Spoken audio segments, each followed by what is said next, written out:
Muy bien, bienvenidos al segundo video, jóvenes. Nos hemos quedado en la parte de la separación de mezclas. Dado de que cada componente de una mezcla conservan sus propiedades, podemos separar una mezcla de sus componentes aprovechando las diferencias de sus propiedades. Era lo que les decía hace un momento. O sea, por ejemplo, si separamos al hidrógeno, ya se puede usar de manera flamable, ya que el oxígeno no nos serviría para ello, o la combinación de ambos que nos da agua tampoco nos serviría para ello. Entonces, el punto de separación nada más es una cosa es la combinación, otra cosa es la separación, que son totalmente lo contrario. Bien, aquí por ejemplo tenemos un experimento, dice separación por filtración. Una mezcla de un sólido y un líquido se vierte a través de un medio poroso, en este caso papel filtro. El líquido atraviesa el papel mientras que el sólido permanece en este. Si tú tienes una cafetera en tu casa, este experimento se hace rápidamente cuando tú estás haciendo el café. Tú viertes el polvo del café y entonces la cafetera lo que hace es hervir el agua a punto de ebullición, entonces llega de manera de vapor, llega hasta aquí y ya cuando llega aquí se empieza a combinar y pasa ya como café líquido y el café que quedó aquí sólido solamente se queda a través del filtro, ese no pasa. Y es exactamente algo así como lo que están haciendo en este experimento. Bien, aquí podemos ver un experimento muy común de cómo poder hacer lo que sería la disolución. ¿Sí? Tenemos agua salada, salida del agua fría. Aquí está pasando agua fría. El matraz de ebullición, o sea, aquí se está calentando. Si pueden ver aquí abajo está un mechero. Entonces, se está evaporando y luego ya pasa por aquí. Le llamamos condensador, está haciendo el experimento de condensación y llega hasta aquí, hasta la pinza para matraz para detenerlo. Entonces de aquí dice la entrada de agua fría, el matraz de receptor de agua pura, o sea, ya llega aquí el agua pura ya sin las sales del agua normal, ¿sí? Aparato sencillo para separar una disolución de cloruro de sodio, agua salada, ese es el cloruro de sodio, en sus componentes. Al hervir la disolución de agua se evapora y luego se condensa y recoge en el matraz receptor. Una vez que se ha evaporado toda el agua, queda cloruro de sodio puro en el matraz de ebullición. Es la manera más sencilla de separar estos dos elementos. Ojo, esto no vuelve agua purificada, simplemente se hirvió y se separaron dos elementos.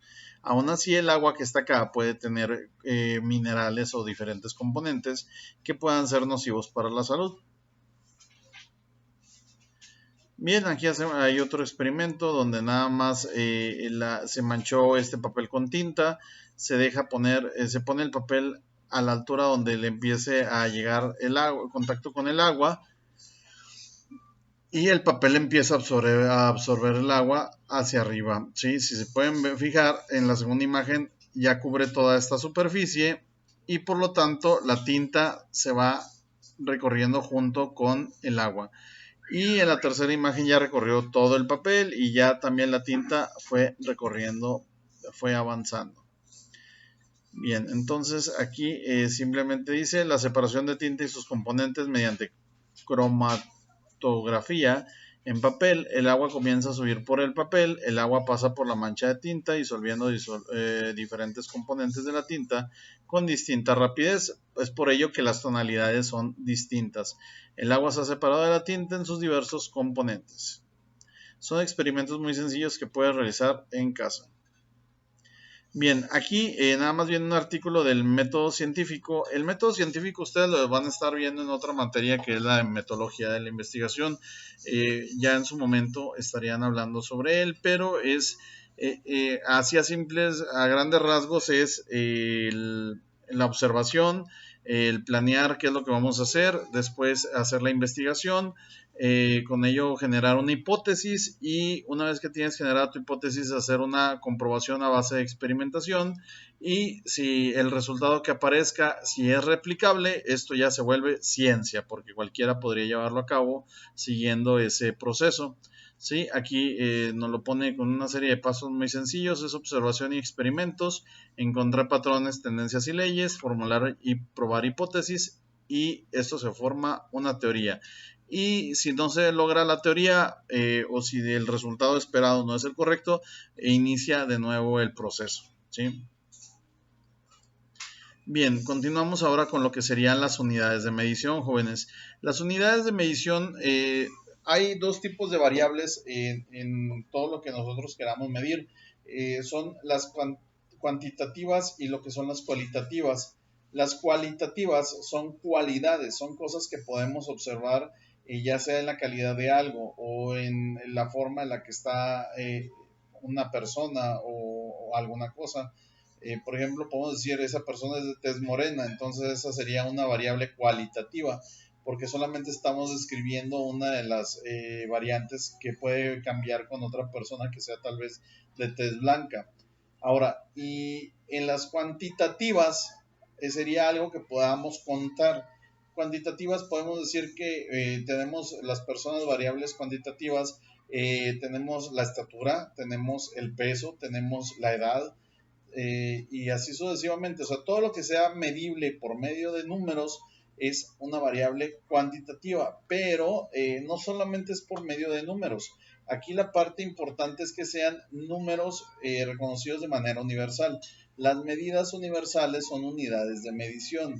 Por ejemplo, aquí nos plantea un ejemplo. Dice, cuando un número representa una cantidad medida, siempre debemos de especificar las unidades de esa cantidad. Decir que la longitud de un lápiz es de 17.5 no tiene sentido. Decir que mide 17.5 centímetros especifica correctamente la longitud. O sea, cuando ya dices que es 17.5 centímetros, ya sabemos de qué estamos hablando. ¿Por qué? Porque hay otras medidas dependiendo del país que pueden variar. Existen, por ejemplo, las pulgadas. Bien, aquí tenemos una tabla de unidades fundamentales. Por ejemplo, la masa se mide por medio del kilogramo y se abrevia con K y una G, ¿sí? La longitud se mide por medio del metro y se mide por medio de una M, se representa con una M, perdón. El tiempo se mide por segundo y se representa con una S. La temperatura en grados Kelvin se representa con una K. La cantidad de sustancia es mol y sería su abreviatura mol. La corriente eléctrica es por medio de amperes y se representa con una A. Y la intensidad luminosa sería su candela y se abrevia como CD. Bien, entonces estas medidas son, digamos, las universales que nosotros podemos manejar. Aquí, por ejemplo, nada más hay una variedad. Tenemos que los grados de temperatura, nosotros no manejamos el estándar de Kelvin, nosotros manejamos el estándar de centígrados, ¿sí? Que podemos llegar a saber cuánto es un centígrado de Kelvin en comparación con un centígrado de, un grado centígrado y un grado de Kelvin. Bueno, tenemos lo que es la longitud y la masa. La unidad SI fundamental para la longitud es el metro, una distancia un poco mayor de una yarda. La relación entre las unidades del sistema inglés y del sistema métrico que usaremos con mayor frecuencia en este texto aparecerán en la parte interior de la contraportada. O sea, eso lo van a encontrar aquí mismo en el libro. Sí, pero por ejemplo, la medida de nuestro que nosotros manejamos, no el sistema inglés, es centímetros, decímetros, metros, kilómetros. En cambio, el de ellos es desde pulgadas, pies, yardas, etcétera, etcétera.